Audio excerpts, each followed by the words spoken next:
नमस्कार प्यारे विद्यार्थियों, आराधना डिग्री की ऑनलाइन क्लास में आपका हार्दिक स्वागत है। आज हम बीए अंतिम वर्ष सब्जेक्ट गृह विज्ञान के बारे में अध्ययन करेंगे। आपके प्रश्न पत्र का नाम है बाल विकास एवं पारिवारिक संबंध और एक प्रश्न पत्र का नाम है गृह संबंधित सजावट की प्रक्रिया। आज हम पढ़ेंगे प्रश्न पत्र बाल विकास एवं पारिवारिक संबंध। इस पेपर में क्या आता है कि एक बालक का जो विकास होता है, इस बालक के विकास में इनके जन्म से लेकर उनके वृद्धावस्था तक विभिन्न परिघटनाओं में कौन कौन सी घटना उसमें संबंधित होती है, उन सभी घटनाओं का अध्ययन हम बाल विकास एवं पारिवारिक संबंध में पढ़ते हैं। अब आपके बाल विकास एवं पारिवारिक संबंध के पेपर में टोटल आपके 5 यूनिट है। टोटल कितनी यूनिट है? 5 यूनिट है, जिसमें इकाई फर्स्ट का नाम है जन्म के समय बालक कि क्या क्या विशेषता पाई जाती है तथा बालक में क्या क्या संगठन होते हैं, कौन कौन से विकास पाए जाते हैं, उन सभी का अध्ययन हम इकाई फर्स्ट में करेंगे। उसके बाद यूनिट सेकंड सामाजिक विकास समायोजन के बारे में पढ़ेंगे। यूनिट थर्ड किशोरावस्था का महत्व एवं बालकों में निर्देशन की प्रक्रिया का अध्ययन करेंगे।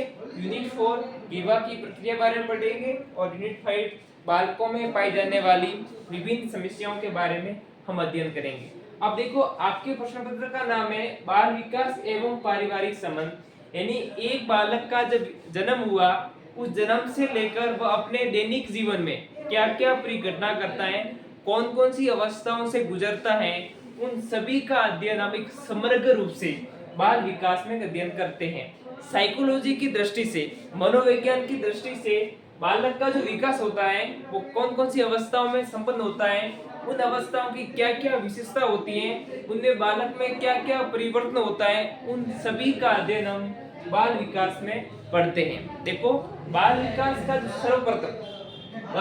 का सर्वप्रथम अध्ययन अमेरिका में किया गया था। अमेरिका ने सर्वप्रथम स्टैनले हॉल ने एक मनोवैज्ञानिक शाला खोली, उस शाला में बालकों के विकास का अध्ययन किया।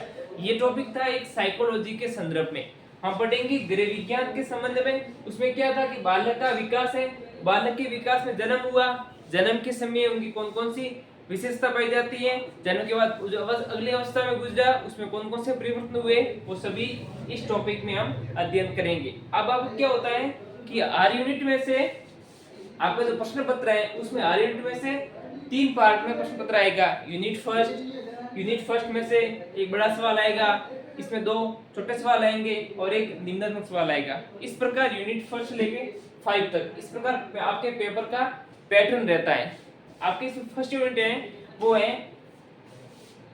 जन्म के समय बालक की क्या क्या विशेषता होती है, शिशु का जो शारीरिक संगठन क्या क्या पाया जाता है, संवेद क्रियात्मक प्रक्रिया क्या क्या होती है, और खेल की गतिविधि बालकों पाई जाने वाली, उनका व्यवहार कैसा होता है, शारीरिक और क्रियात्मक, इन सभी का अध्ययन हम आपके फर्स्ट यूनिट में करेंगे। और इसमें क्या हुआ कि जन्म के समय बालक में क्या क्या विशेषता पाई जाती है।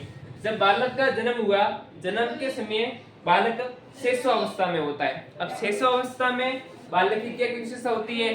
अब शैशवावस्था में बालक में एक प्रक्रिया पाई जाती है जिसको बोलते हैं नॉसिज्म। एक प्रक्रिया होती है उसको बोलते हैं नॉसिज्म।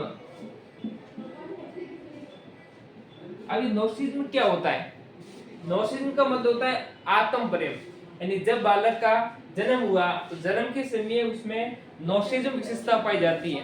नॉसिज्म क्या होता है कि जब बालक का जन्म हुआ तो वह अपना जो प्रेम है वो खुद से करता है, आत्म प्रेम की प्रवृत्ति पाई जाती है।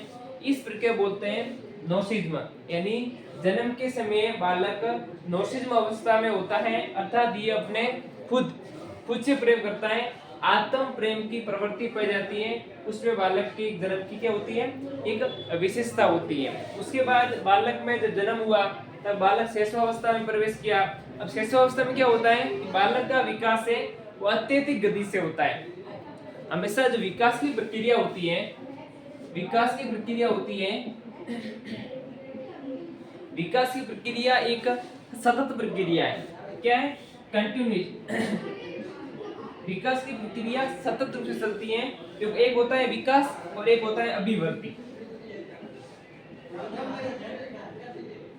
एक विकास और एक अभिवृद्धि, दोनों एक दूसरे के संपूरक हैं, लेकिन विकास की प्रक्रिया एक सतत रूप से चलती है वो हमेशा दैनिक जीवन में चलती रहेगी, लेकिन अभिवर्ती की प्रक्रिया सतत रूप से चलती है।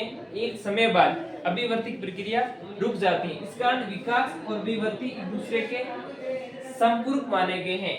विकास होता है वो हमेशा सतत रूप से चलता होता है। अब क्या होगा कि बालक के समय, जन्म के समय जो बालक होता है वो शैशवावस्था में होता है, उसमें नौसिम की प्रवृत्ति पाई जाती है। इसके अलावा जन्म के समय बालक में विकास की जो प्रक्रिया है वो अत्यधिक तेज गति से होती है, अर्थात उनका विकास होता है वो अत्यधिक तीव्र गति से होता है। ये था विकास। अब क्या होगा कि बालक में जो विकास प्रक्रिया है, अब विकास भी अलग अलग कारकों से प्रभावित होता है। जब जन्म के समय बालक का विकास होगा तो विकास की प्रक्रिया मुख्य रूप से दो कारकों पर निर्भर होती है। एक होता है वातावरण और एक होता है वंशानुक्रम।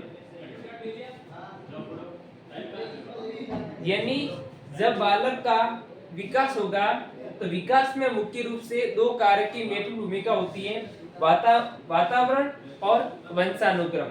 वातावरण और वंशानुक्रम की प्रक्रिया के द्वारा ही जन्म के समय बालक का विकास होता है। जब बालक का डेवलपमेंट हो रहा है, जब बालक का परिवर्तन हो रहा है, उस समय उस बालक के आसपास वातावरण की प्रक्रिया अत्यधिक उसके अनुकूलन है, विकास के अनुकूलन है, तो बालक का विकास अत्यधिक तेज गति से होगा। और बालक में जितने भी कारक हैं आसपास के, पर्यावरणीय कारक हो चाहे कोई भी कारक हो, वो कारक हमेशा विकास की प्रक्रिया को प्रभावित करते हैं। अगला होता है वंशानुक्रम। अब वंशानुक्रम क्या होता है? आपके टर्म के रूप में छोटे सवाल भी आ सकता है कि वंशानुक्रम को परिभाषित कीजिए। वंशानुक्रम क्या होता है कि बालक के जन्म के समय उनके जन्मजात लक्षणों की प्रकृति ही वंशानुक्रम कहलाता है। यानी जब बालक का जन्म हुआ तो उसमें कुछ ऐसे कारक होते हैं जो जन्मजात कारक होते हैं, वो लक्षण हमेशा वो पूर्व से आए हुए हैं, अर्थात ये वंशानुक्रम यानी आनुवंशिक रूप से कारक होते हैं जो बालक के पैतृक गुणों को दर्शाते हैं, वो सभी कारक आएंगे वंशानुक्रम में। एक मनोवैज्ञानिक आता है, उस मनोवैज्ञानिक का नाम है वुडवर्थ। क्या नाम है?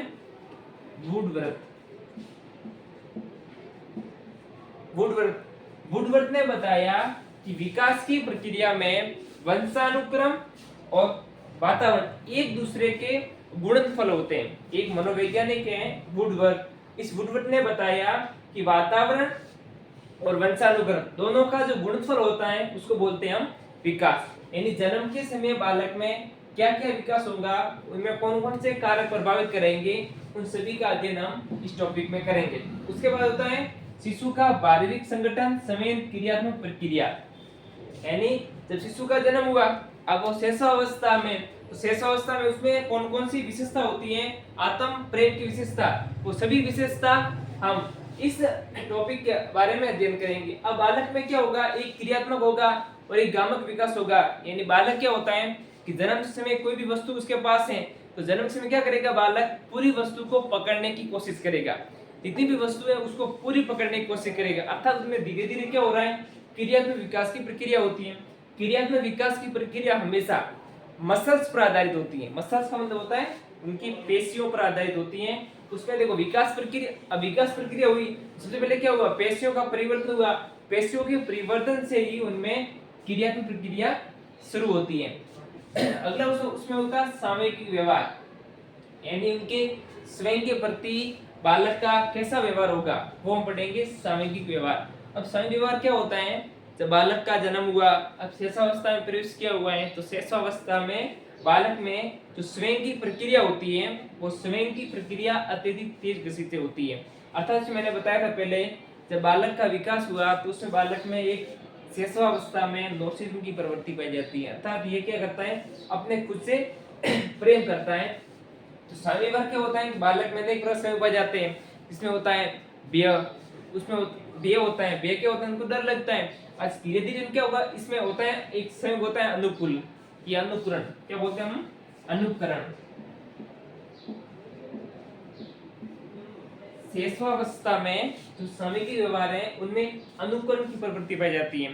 जब बालक का जन्म हुआ तो वो हमेशा अपने माता पिता के प्रति अनुकरण करेंगे। जैसे माता पिता पर्यावरण में या वातावरण में जैसा व्यवहार दर्शाएंगे उनकी नकल करेगा, ये उसको बोलते हैं अनुकरण। उनके पीछे पीछे चलेगा, जैसे जैसे उनका व्यवहार होगा वैसे वैसे इनका व्यवहार भी होता है, उसको बोलते हैं सामूहिक व्यवहार। अगला है शारीरिक और क्रियात्मक विकास और खेल गतिविधि। जब बालक शिशुअवस्था से आगे बाल्य अवस्था में जाएगा तो बाल्य अवस्था के पूर्व बाल्य अवस्था, उस समय खेल की अत्यधिक गति पाई जाती है। यानी एक मनोवैज्ञानिक आता है, उस मनोवैज्ञानिक का नाम होता है टॉय। क्या नाम है? टॉय। इस मनोवैज्ञानिक ने बताया कि बालक में जो खेल गतिविधि की प्रक्रिया होती है वो खेल गतिविधि की प्रक्रिया पूर्व बाल्य अवस्था में शुरू होती है। इस समय बालक को जितने भी खेल सिखाएंगे वो सब भी बालक खेल को सीख लेगा। ये भी बताया था स्ट्रेंग ने। किसने बताया था? स्ट्रेंग ने। यानी पूर्व बाल्य अवस्था एक खेल की अवस्था भी हम इसको मान सकते हैं। हमेशा ध्यान रखना कि जब बालक के जन्म के समय बालक का विकास होगा तो दो अवस्था होगी। पहले होगी शिशुअवस्था। शिशुअवस्था होती है, वो शिशुअवस्था हमेशा खिलौनों की आयु होती है। शिशुअवस्था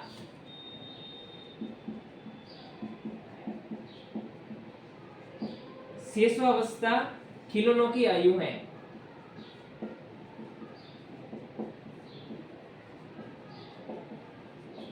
शिशुअवस्था हमेशा खिलौनों की आयु है, लेकिन बाल्य अवस्था खेल की आयु है। बाल्य अवस्था खेल की आयु है, ये मनोवैज्ञानिक ने सिद्ध किया।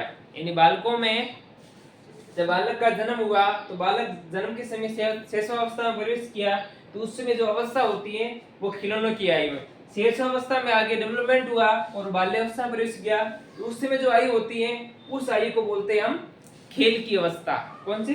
खेल की अवस्था, बाल्य अवस्था। अब खेल की अवस्था में क्या होता है? खेल की अवस्था में क्या होगा कि बालक को जितने भी खेल खिलाएं वो सभी खेल बालक सीख लेता है, वो सभी खेल गतिविधि के अंतर्गत आएगा। ये टॉपिक था इकाई फर्स्ट के बारे में। अब सेकंड इकाई है उनका सामाजिक विकास, उनमें समायोजन, मित्र और सामाजिक स्वीकृति, मानसिक बौद्धिक विकास, बुद्धि, सृजनात्मक और स्वयं। ये सभी टॉपिक का अध्ययन हम सेकंड इकाई में करेंगे। अब इसमें क्या होगा जब बालक में सामाजिक विकास होगा तो बालक में सामाजिक विकास की प्रक्रिया हमेशा बाल्य अवस्था में शुरू होती है। अब बाल्य अवस्था की विशेषता होती है कि बाल्य अवस्था में हमेशा बालकों में समलिंगी की प्रवृत्ति पाई जाती है, अर्थात यह एक समान लिंग के साथ यह व्यवहार दर्शाएगा। यानी बालक और बालिका, जिसमें बालक का अलग गुट होगा और बालिकाओं का एक अलग गुट होगा, यानी अलग अलग समूह में रहते हैं, उसको बोलते हैं समलिंगी प्रवृत्ति। क्या बोलते हैं? समलिंगी प्रवृत्ति। इसमें क्या होगा कि जब बालक का विकास होगा तो उस समय बालक हमेशा समान लिंग वाले सदस्यों के साथ गुट बनाएंगे। अब इसमें एक और होता है कि बाल्य अवस्था में बालकों में अत्यधिक श्रम की प्रवृत्ति पाई जाती है। श्रम की प्रवृत्ति का विकास ही बाल्य अवस्था में होता है, अर्थात ये सभी हम विकास है वो सामाजिक विकास का हिस्सा है। अगला टॉपिक होता है समायोजन। अब समायोजन किसे कहते हैं? समायोजन या उसको बोलते हैं एडजस्टमेंट। समायोजन क्या होगा कि बालक किसी वातावरण में कोई घटना घटित होती है, उस घटना के प्रति वह बालक अपना समायोजन दर्शाता है। अब समायोजन में अलग अलग होते हैं, जिसमें क्षतिपूर्ति है, दमन है, विस्थापन है आदि घटना समायोजन के अंतर्गत आती है। अब क्षतिपूर्ति क्या हुई कि मान लो कोई विकलांग बालक है, और विकलांग बालक अपनी मेहनत करके क्लास में फर्स्ट आ गया, अर्थात उसने क्या हुआ? विकलांगता की क्षतिपूर्ति कर ली। इसका मतलब क्या हुआ? वातावरण में एक प्रकार क्या हुआ? समायोजन हुआ है। अर्थात क्या है? किसी बालक या किसी व्यक्ति में वातावरण के साथ किसी एक कारक की कमी होने के कारण अन्य कारक को अपनाकर वातावरण में उस कारक के प्रति समायोजन प्राप्त कर लेता है। अगला होता है मित्र भी सामाजिक विकास का एक हिस्सा है और सामाजिक स्वीकृति भी सामाजिक विकास का एक हिस्सा होता है। अगला होता है मानसिक एवं बौद्धिक विकास, बुद्धि, सृजनात्मकता और स्वयं। मानसिक विकास और बौद्धिक विकास, मानसिक विकास और बौद्धिक विकास भी बालक में पाया जाता है। इसकी प्रक्रिया हमेशा बाल्यावस्था में शुरू होती है। इसमें मुख्य रूप से योगदान होता है बुद्धि का। क्या होता है? बुद्धि का। बुद्धि का मतलब क्या होता है? बालक का वातावरण के साथ समायोजन प्राप्त करना बुद्धि कहलाता है। अब बुद्धि के संबंध में एक मनोवैज्ञानिक आता है, उस मनोवैज्ञानिक का नाम है हावर्ड गार्डनर। Howard Gardner. इस हावर्ड गार्डनर ने बहुबुद्धि सिद्धांत प्रतिपादित किया, अर्थात वातावरण में जितनी भी घटना होती है उस घटनाओं के प्रति जितने भी बालक हैं उन बालक में बहुबुद्धि की प्रवृत्ति पाई जाती है। अर्थात कुछ बालक ऐसे होते हैं जो खेल में रुचि रखते हैं, कुछ चित्रकला में रुचि रखते हैं, कुछ पढ़ाई में रुचि रखते हैं, अलग अलग होते हैं। तो इन सभी का एक सामूहिक रूप से हम बहुबुद्धि के अध्ययन करते हैं और बहुबुद्धि है वो हमेशा हार्वर्ड गार्डन ने दिया था। ये सभी टॉपिक बौद्धिक विकास के अंतर्गत आता है, बौद्धिक विकास के अंतर्गत आता है और बौद्धिक विकास में भी बुद्धि के अंतर्गत आता है। अब बुद्धि क्या होती है? अलग अलग बालकों में आईक्यू बुद्धि लब्धि की वैल्यू अलग अलग होती है जो अपने वातावरणीय या किसी अन्य कारकों पर निर्भर करती है। अगला होता है सृजनात्मकता। क्या है? सृजनात्मकता, क्रिएटिविटी। सृजनात्मकता क्या होता है? किसी बालक का वातावरण पर उनका कैसा व्यवहार है। बुद्धि और सृजनात्मक प्रक्रिया दोनों अलग अलग होती है। और समय में अध्ययन किया जैसे वेग, स्त्रीय गुण पाया जाता है, तनाव का गुण पाया जाता है, वो सभी स्विंग में आते हैं। अगला टॉपिक का अध्ययन करेंगे हम किशोरावस्था, किशोरावस्था का महत्व और निर्देशन की प्रक्रिया। यानी किशोरावस्था में कौन सी विशेषता होती है, किशोरावस्था का महत्व क्या है, वो सभी हम इकाई 3 में पढ़ेंगे। एक मनोवैज्ञानिक आता है, उसका नाम है स्टैनले हॉल। क्या नाम है? Stanley hall. स्टैनले हॉल ने बताया कि जो किशोरावस्था होती है वो तनाव और तूफान की अवस्था होती है। इसमें जितने भी स्वेंगे उन सभी की प्रकृति हमेशा किशोरावस्था में होती है। किसने बताया था? ये स्टैनले हॉल ने। अगला टॉपिक है विवाह। इसका भी अध्ययन करेंगे कि विवाह घर के साथ, माता पिता के साथ किस प्रकार संबंध बना के प्रक्रिया होती है वो पढ़ेंगे विवाह की। अगला होती है समस्या। एक पांचवा का नाम है समस्या। समस्या में क्या होती है? बालक में अनेक प्रकार की समस्या हो जाती है। उनकी शारीरिक समस्या हो सकती है, उनका मानसिक विकास भी रुक सकता है, उसमें संवेगात्मक समस्या भी पाई जाती है। उन सभी का अध्ययन हम यूनिट 5 में करेंगे। तो आपका ये पूरा सिलेबस था बाल विकास एवं पारिवारिक संबंध के बारे में। कल हम इसमें कौन कौन से इंपॉर्टेंट सवाल बनते हैं उनका अध्ययन करेंगे। फर्स्ट इकाई में से कौन से बनते हैं, फिर हम पढ़ेंगे सेकंड इकाई में से, फिर पढ़ेंगे थर्ड इकाई में से। ये टॉपिक था आपका पूरा सिलेबस। बाल विकास एवं पारिवारिक संबंध में टोटल कितनी इकाइयां हैं, उसमें क्या क्या हमको पढ़ना है, तो वो आपका ये सिलेबस था।